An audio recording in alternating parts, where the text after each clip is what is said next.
spring of 1839, the Ohio River rose like a bad memory, climbed the levee at Whitcombe Ferry, and pushed its brown hand under every door in town, except one. Whitcombe Chapel's north door never budged. Not to flood. Not to pry bar. Not to prayer. 3 days after the waters fell back, the men who hauled the pews outside for drying found scratch marks on the inside of that sealed door, 13 neat crescents in the pine, like a hand counting its own panic. The latch was still bolted from the outside. There were footprints in the wet grid of the nave that led to the door and not a single print that led away. And when they finally forced the hinges, a smell rolled out that made the most faithful men step back and pull their hats down low as if the Lord would mistake them for someone else. They didn't speak of what they saw. Not in the meeting that night. Not to their wives. Not to their sons who swept the aisles. But rumor oozed through plaster and sermon alike. Hymnals stacked as if they'd been used for bricks. A dress ribbon knotted around a rung in the gallery, stretched so tight it had sawed a groove in the wood. A communion cup turned perfectly upside down on the pulpit, sealing something inside that sounded like a fly and wasn't. When the sheriff pressed the vestry for a report, the deacons gave him a list of storm damages and a sheet of names written in a hand so careful it had to be lying. 6 names with tidy crosses beside them. 6 lost to the flood. The 7th line was left blank, because even liars get superstitious around a number like that. The sheriff folded the paper, tucked it into his coat, and told the town to move along. But in kitchens and on ferry landings the real count hung in the air like damp. 13. 13 souls who had walked into God's house sometime between the Saturday evening bell and the river's rise, and never walked back out. Welcome to the Whitcombe Chapel, America's most sinister church scandal. The kind with a pastor who preached mercy and kept a key no one else was allowed to see. The kind with a bell that rang off time, 1 strike and then 3, whenever a woman went missing. The kind with a ledger under the pulpit that tracked donations in inches of hair and ounces of ash. Tonight, we are going to unseal that north door and read what the river tried to carry away. Before we step inside, do this for me. If untold truths and buried bones are your kind of history, hit subscribe, tap the bell, because stories like this fall quiet when no one's listening. And tell me in the comments where you're watching from. Are there churches near you that everybody knows not to ask questions about? All right. Back to the valley, back to the beginning, because scandals don't start in storms. They start in habits. Whitcombe Chapel was born in 1819 on a hot afternoon when a man named Reverend Thaddeus Whitcombe nailed a whitewashed plank to a black locust post and called the clearing a sanctuary. He was loud. He was tireless. He was the kind of man whose coat never wrinkled and whose hair never seemed to belong to weather. He could make hardened rivermen cry and teenage boys fall on their knees and promise sobriety until the next wage came in. He could move a congregation like a flock and count them like coins. The revival crowds called him Brother Thad. His wife, who seldom spoke, called him Sir. The women with sorrowful eyes who sat in the last pews on the right called him a door. Not a person. A threshold you had to pass to get your life back or lose it for good. Brother Thad preached holiness and temperance, and he opened a charity room behind the vestry, the refuge, for unwed expectant mothers, for girls who had strayed, for housemaids dismissed without wages. He took them in with a flourish and a prayer and a list of rules long enough to make sleep feel like theft. Men like to brag about Brother Thad's good works. How many he fed. How many he rehabilitated. How many he placed with families out on the turnpike roads. They liked to drop coins in his palm on Sunday and feel clean by association come Monday. No one ever asked why the chapel kept sacks of quicklime stacked too high behind the baptistry or why the cellar door needed 3 hasps and an iron bar. There were patterns long before there were names. The bell on the ridgepole was cast from donated silver and pennies, but there were rumors the founder had added filings from something else, an heirloom locket, a baby bracelet, a tooth. It had a lean to its voice, not sweet like most church bells. Thinner, eager. On ordinary days it cried twice at noon and once at dusk. On certain nights it would ring once and then 3 times, 11 heartbeats between, though nobody pulled the rope and the sexton always swore he was nowhere near it. Women learned the code without admitting there was a code. 1 strike, then 3, meant Brother Thad had called someone to the refuge after dark. It meant a deacon's wife would offer to walk you home and steer you anywhere but past the chapel yard. It meant candles snuffed in kitchens on the ferry road and a curtain twitched back just enough to make witness count. And there were names. If you asked the ledger, there were only initials, EM, AF, SG. But if you listened to the washerwomen whisper across the river stones, there were whole people. Eliza May, who laughed too loud and loved to dance and went to the refuge to learn meekness. Abigail Farmer, who broke a jug over a grocer's head for shorting her flour and was told she had a spirit that needed binding. Sarah Green, 16, who stitched the neatest buttonholes in town and carried a bruise at her collarbone all winter long that she said came from the pump handle and didn't. Some came out of the refuge with lowered eyes and cleaner aprons and a stiffness in the neck that never left. Some came out with a baby bundled so tight you couldn't tell if it was breathing until you touched its cheek. And some, the town said softly, came out by the side door under a sheet when the bell chose to ring 1 and 3 at dawn. If you're wondering why no one stopped him, remember the time and remember the river. This was the end of the Second Great Awakening, the boom years of camp meetings, canal songs, and traveling pieties. A charismatic man with a book and a pulpit was louder than any woman with a reason to run. And the Ohio was a blessing men used for proof. Don't the Lord keep this town afloat every spring? Brother Thad would say, smiling, if there were rot in the rafters, the water would show us. The water did. Eventually. But long before the flood, there was a ledger that didn't match the Sunday talk. It lived under the pulpit in a drawer with a hidden catch you could open if you knew to slide your fingernail under the second knothole from the left and lift. It was a plain book, unimpressive as sin looks right before it grows teeth. The top half of every page had neat columns for alms and candles and linen and coal. The bottom half had an untitled section that the pastor never read aloud. Offerings, private. The entries were dated and measured and calm. 2 inches, braid. 1 ounce, powdered bone. ½ ounce, teeth, deciduous. Whoever wrote those lines didn't flinch. Whoever read them back would never sleep right in that town again. The first person to see both halves and admit they were the same book was not a man, and she was not a member. Her name was Hester Pike, 18, printer's apprentice. She set him boards in the chapel on Sundays and set type at her father's shop the rest of the week. She had ink on her cuffs and a temper no one could tell from nerves until it was too late to be polite about it. She also had a habit of fixing other people's spelling when they weren't looking. On a Tuesday in March, 10 days before the river began to rise, Hester came early to replace the warped Rock of Ages board that had bowed in the damp and started to read like Rack of Ages. She knelt at the front, slipped the latch for the pulpit drawer, because nothing with hinges had ever told her no, and saw the ledger. The top half made her yawn. The bottom half made her go cold in the fingers, like she'd dip her hands in the river in thaw time. She didn't scream. She did something worse to Brother Thad than screaming. She coppered. Her father's shop kept scrap paper under the counter, half-printed broadsides, misfired sermons, price lists with ruined zeros. She tore pages into strips and slid them into her apron.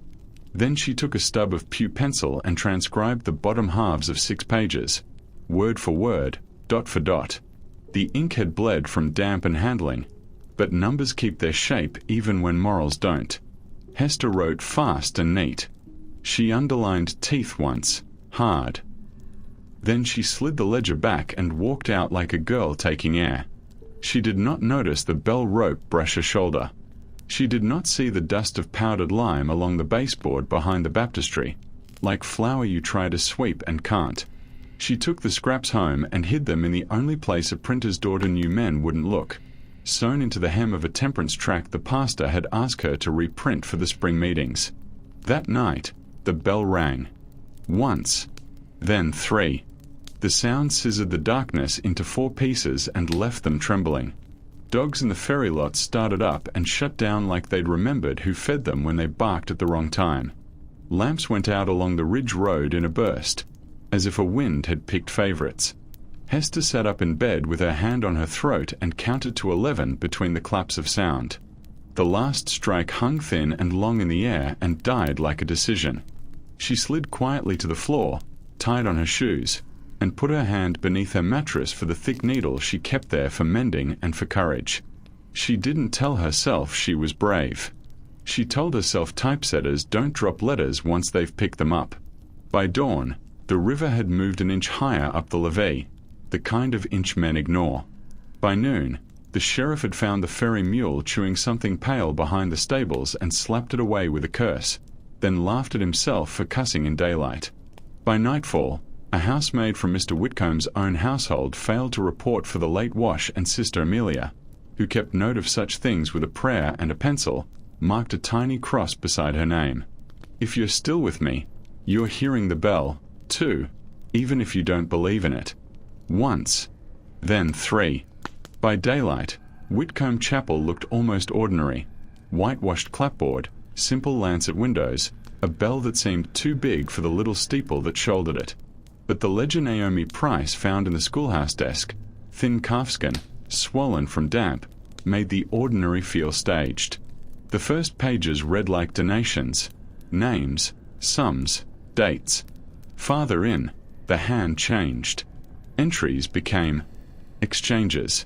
Benefaction received, 3 lambs, night choir in gratitude. Lambs wasn't livestock. Beside many names, a small ink chalice, beside others, an hourglass tipped on its side. And beneath the back cover, stitched into the lining, a folded receipt signed by Elias Whitcombe himself, founder, merchant, widower, granting perpetual right to inter beneath the nave for a set of pauper apprentices transferred from the county almshouse in 1837. Inter. The almshouse had no record of any deaths that year. Naomi told 2 people, the apothecary, who turned pale, and the ferryman, Wardell Pike, who crossed himself, though he wasn't Catholic, and said he'd heard the chapel bell toll 13 at 3:13 that past Sunday. 13 is never for the living, he whispered.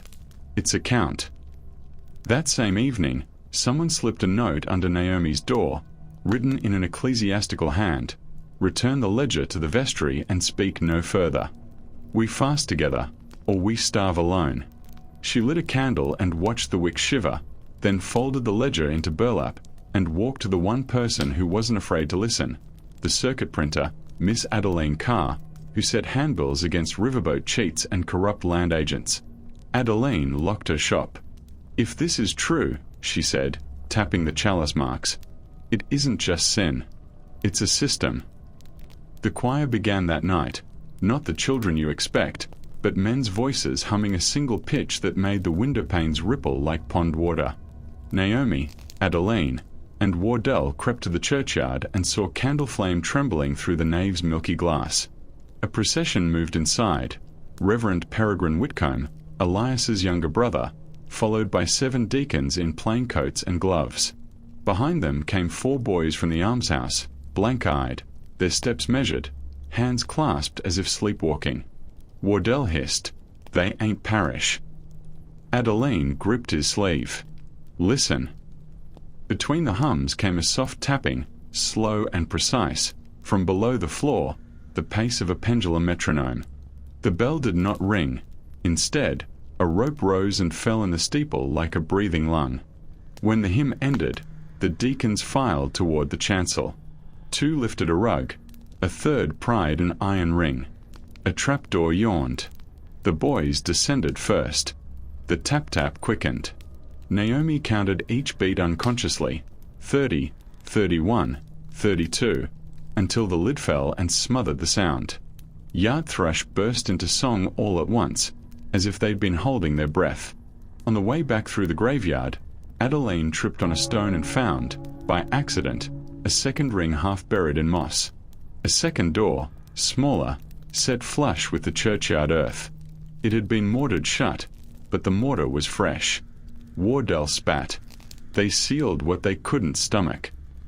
Naomi traced the inscription on the nearest headstone: Thomas INCH, apprentice, no date given. Who dies without a date? When they reached the lane, a man stepped from shadow. Sheriff Harlan Keats. Evening, ladies. Pike. His smile held no warmth. When the bell tolls, the faithful gather, not loiter. You ain't faithful. Adeline lifted her chin. We are citizens. Citizens get counted on Sundays, Keats said. Not tonight. Flood came early that autumn, with a brown, breathless heat that turned the river slick as oil. It climbed the chapel hill, swallowed the steps, and receded, leaving silt-like coffee grounds in the nave and a smell that made candles struggle for air. The flood carved the churchyard slope and exposed what the stonecutters thought they'd buried forever: the lip of a brick cistern beneath the north wall, rim scored with mason's marks in a script older than the town. Wardell fetched a pry bar. You'll have the law on you, Naomi warned. Law's under the steeple, he said, and leave it. The lid slid with a wet sigh. Cold rose like a hand. Inside, not water, but a shaft down through lime and clay. The walls were studded with glazed pipes that bent toward the nave and disappeared. Naomi held the candle closer and flinched. Scratched into the glaze, over and over, the same note head, a hollow oval with a tail, music symbols, but carved by a shaking hand. From deep below, a tone thrummed so low you felt it with your teeth. Adeline passed the candle to Wardell and pulled a handkerchief from her sleeve. On it, chalk rubbing she'd taken from the chalice marks in the ledger. The same oval appeared at the edge of each chalice, like a punch mark. It's a count, she murmured again, but now it sounded like an indictment. They sealed the cistern long enough to fetch a rope and a second lantern. Sheriff Keats arrived with 2 deacons before the knot was tied. Curiosity, he said, is gluttony for the eyes. He kicked the pry bar into the weeds and smiled at Naomi as if he had all night. The vestry would like its book returned. Adeline hid the ledger in the printer's chase beneath a tray of lowercase e's, then set her press to clutter with a decoy, a broadsheet about rates on canal freight. While the platen kissed the type, she read a packet of letters she'd coaxed from the postmaster with coffee and scorn. All from Reverend Peregrine Whitcombe to clergy upriver, written in a hand that liked to look harmless. The letter spoke of a concordat of silence for the warding of scandal, and fasts that weren't hunger at all. We refrain from gossip as from meat. Strange marginalia swarmed the edges, tiny staves drawn with a carpenter's care, notes arranged not as melody but as inventory. 7 ovals, a rest, 4 ovals. At the bottom of one letter, the ink bled where a droplet had fallen. Adeline tilted the page and saw the hidden acrostic she'd learned about from a traveling typesetter. The first letter of each line, read downward, spelled abide below until the choir is finished. She swallowed, went cold, and took the page to Naomi. You don't abide below unless there's a below. They returned to the churchyard at dusk with a rope and a plan that hinged on speed. Wardell would hold the rope. Adeline would go down first to sketch whatever lay beneath. Naomi would keep watch. If you hear the bell, Wardell said, we are done. Naomi nodded. If I hear the bell, I'll cut the rope and run, she said, and tried to make it sound like a jest. The shaft breathed like a sleeping animal, exhaling limestone damp, inhaling candle smoke. Adeline descended in fits, rope burn, lantern guttering, leather soles skidding on lime. 10 feet down, 20. The bricks changed to dressed stone. The rope swung, struck iron, rang. There's a landing, she called, and her voice came back wrong, twice, as if the room had a second mouth. She set the lantern on a sill and saw pews, tiny, child height, arranged in a semicircle, each with a sheet of paper pinned to the back, a single printed oval on each, placed higher on the page with each pew, like a staircase of sound. Adeline reached for one and found the paper stiff as card, the ink raised like scar. It wasn't printed. It was branded into the fibers with a hot dye. She turned and the lantern wheezed. fighting for oxygen the way candles do in a sealed bell jar. She crouched, lifted the glass, and found the jar wasn't glass at all. It was mica, layered and clear as ice. A workshop had fitted this lantern for long spaces that gas did not want to fill. "Someone's been down here often," she muttered. A hair brushed her cheek. She froze, lifted the flame. Not hair. Horsehair. Dozens of threads braided and nailed across the arch to form a string that would sing when air moved. A poor man's instrument strung across a doorway. She leaned into the arch past it, faintly, a wet ticking. She brought the lantern nearer. Mason jars lined the passage, lids punched with twin holes to cradle reeds, like whistles. When the air changed, the whistles would sing. Who built an organ under a church that played itself? Adeline. Wardell called from above. Say when. She opened her mouth to say now, and the bell tolled once. Not the 13 Pike feared. 1. A warning. Naomi cut the rope. Wardell bellowed. Adeline braced. The rope above went slack enough to bring her to her knees. Run. Naomi shouted. Keats. Lantern in her teeth, Adeline clawed back through the horsehair reeds, nicking her knuckles raw, climbed fast as a knot could allow, and hit daylight as Sheriff Keats's boots hit the hill. He wasn't alone. 2 deacons held a cloth sack between them like it weighed as much as guilt. They passed it to Keats. He loosened the drawstring and let the sack's mouth droop. A bell clapper, iron, glossy with tallow, heavy as a head. Bells don't ring themselves, Keats said pleasantly. They're persuaded. Where's the old clapper? Wardell asked. Recast, Keats said. From the Augusta. Everyone in the valley knew that steamer, the Augusta that struck a snag in 35 and folded like paper. The bell had been hauled from the wreck and recast by a German bell founder named Kessel who kept his forge by the canal. He'd left town that winter and never returned, which in Ohio talk means, we found nothing. Keats stepped closer to Naomi, softening his voice. Return the ledger. The vestry asked kind. Adeline wiped limestone from her sleeve and looked at the clapper. Seams ran along its side like healed cuts. Inside, along the iron's lip, she saw a thin ridge of something not iron at all, something that had burned and left a line. Kessel hadn't merely recast. He had added. What sings when iron strikes iron? She asked Wardell under her breath. Wardell shook his head. Things you don't want to hear after midnight. That night, Adeline and Naomi took a single tallow candle to the undertaker shop. Laban Crow was a thin man with the air of a book pressed too tightly in a shelf. He resisted opening his ledger until Adeline laid the church book beside it like a mirror. Crow's hand shook as he turned pages. I bury what I'm paid to bury, he said, and sometimes I'm paid to bury air. In Crow's ledger, coffins were entered with tidy lines. Width, length, weight. Many weights were dashes, blank. Pines dear, Crow whispered. I asked once why we waste boxes on wind. The deacon smiled and said, we bury scandal. Wood we can buy, silence we must make. He showed them the list of night interments, 13 in 1 month, each marked with the same little oval Adeline had branded into her memory. I don't open lids, he said. Men who do don't keep fingers. He paused. There was one. A child's box that had weight. I shouldn't say. Naomi touched his sleeve. Say. Crow swallowed. It was heavier on the left. You learn to feel balance. Something slid as we lowered. I told the deacon the dead don't slosh. He smiled again and told me if I wanted a right hand to write with come morning, I'd stop thinking. He closed the book, then opened a drawer and took out a tiny bundle wrapped in muslin.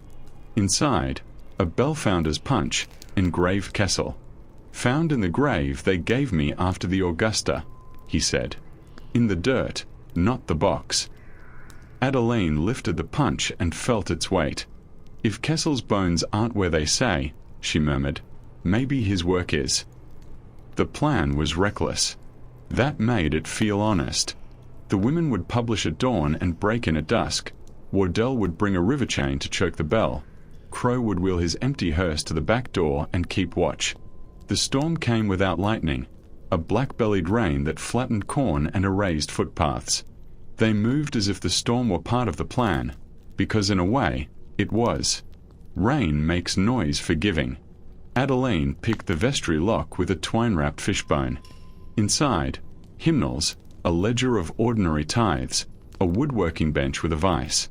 And against the far wall, under a dusty serge cloth, a wooden rack fitted with 13 iron dies, ovals with tails, each a fraction higher than the last, each blackened at the lip. The branded sheets in the underground pews hadn't been printed. They'd been stamped, one oval at a time, into memory. Why brand music? Naomi breathed. To make it repeat, Adeline said. She crept into the nave. The rug on the chancel had been nailed down in 4 corners, then pried and renailed so often the boards beneath puckered like old skin. Wardell tugged, the nail squealed, the rug peeled back like a bandage. The trapdoor was there, but dressed up as a floorboard. Wardell wedged a crowbar under it and eased it open. Damp, cold breath rose. The horsehair strings thrummed without a hand. "Don't go," Crow whispered from the back. "You don't come back right." Adeline set her wet hand on Naomi's. "We go," she said. "Or we let the river tell this story and the river forgets." They descended without rope this time, nails hammered as ladder rungs into the shaft. Below, pews, reeds, jars. And beyond that, at the very belly of the chapel, a room lined with slate, its floor a shallow basin the size of the nave above, rimmed with 13 iron lips. At its center, a spindle turned slowly, not by hand, not by water, by air. Air drawn through the pipes by the storm, pulling breath through the reed jars, pushing it against the iron lips, making the room into an instrument that gnawed at the base of your spine. Wardell gagged. Naomi leaned against the slate and felt it hum. "They tuned the building," she said. "But why?" Because sound moves more than air. That was the hypothesis Adeline reached for as her teeth chattered against one long note. She held the lantern over the basin.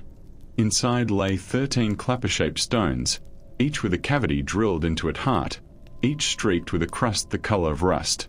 Not blood. Iron dissolved from bell metal, painted onto stone every time the bell sang below, making the stones ring when struck in sympathy. "It's a forge that needs no fire," Wardell whispered, awed against his will. "What do you bake in a music oven?" Naomi asked. Adeline held the lantern higher and saw, perched above each iron lip, a small wooden rack fitted with, she counted, 13 hooks. Empty. She found the matching rack in the vestry later, hanging over the iron dies.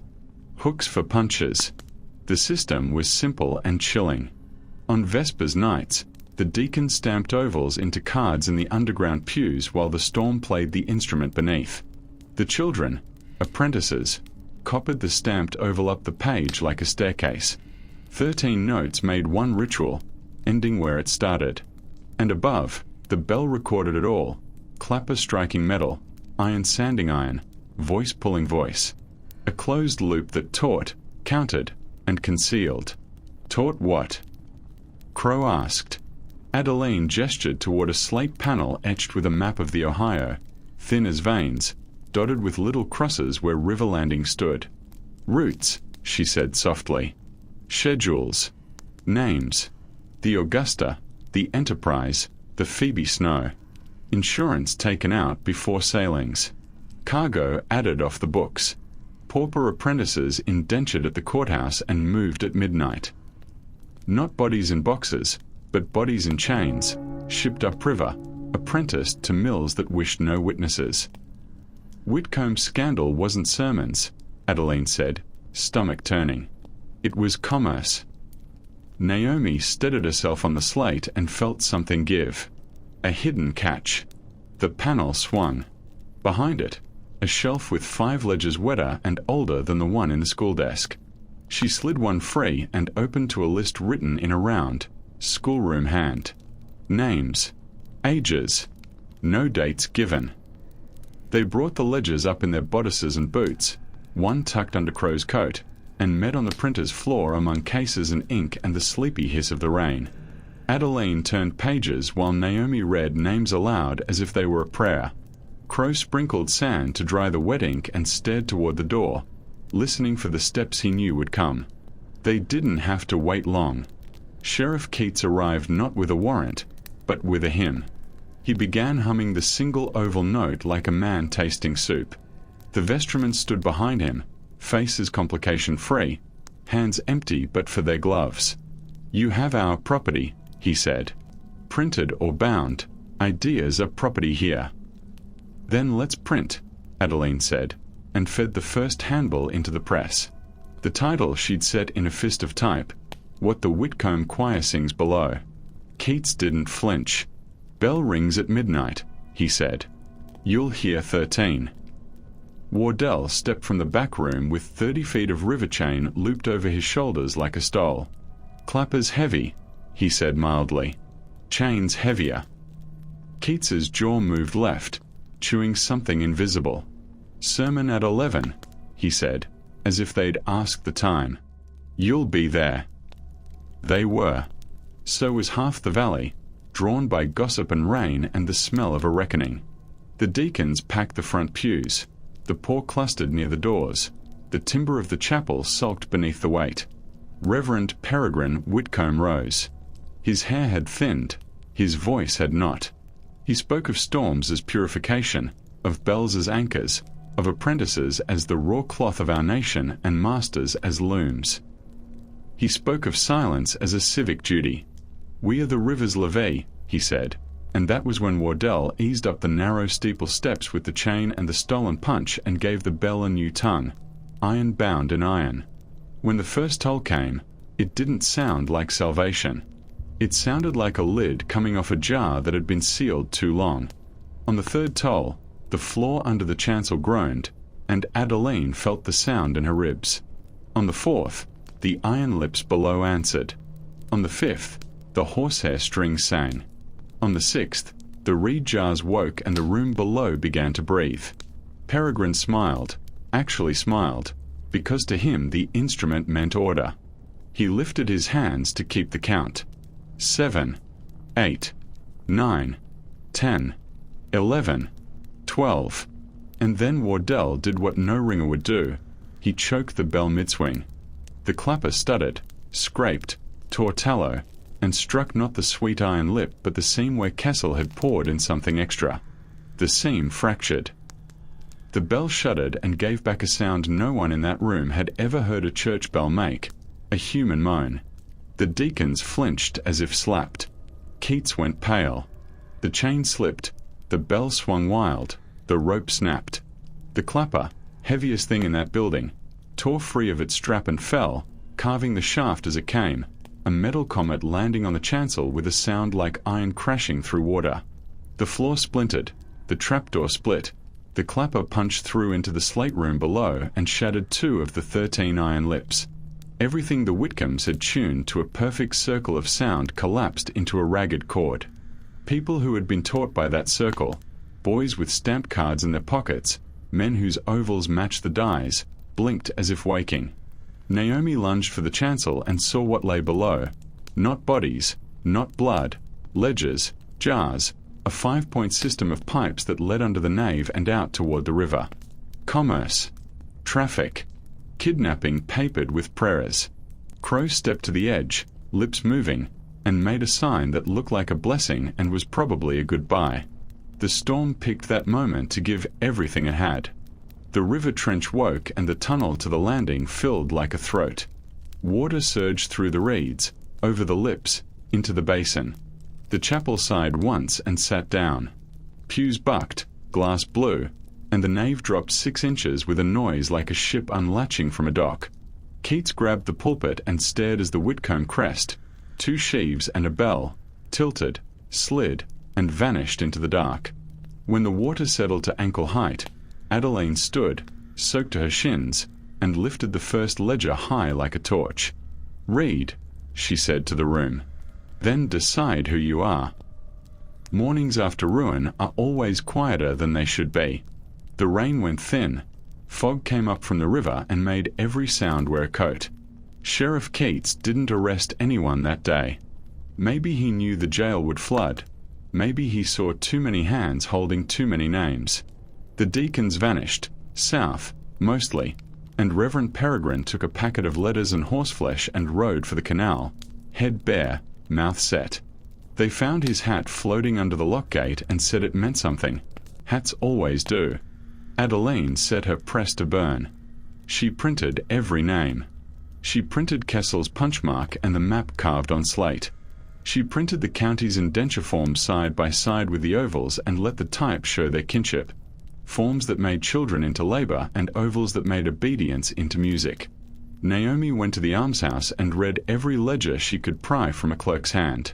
She found falsified removals, erased surnames, apprentices placed at mills that had burned 2 years before.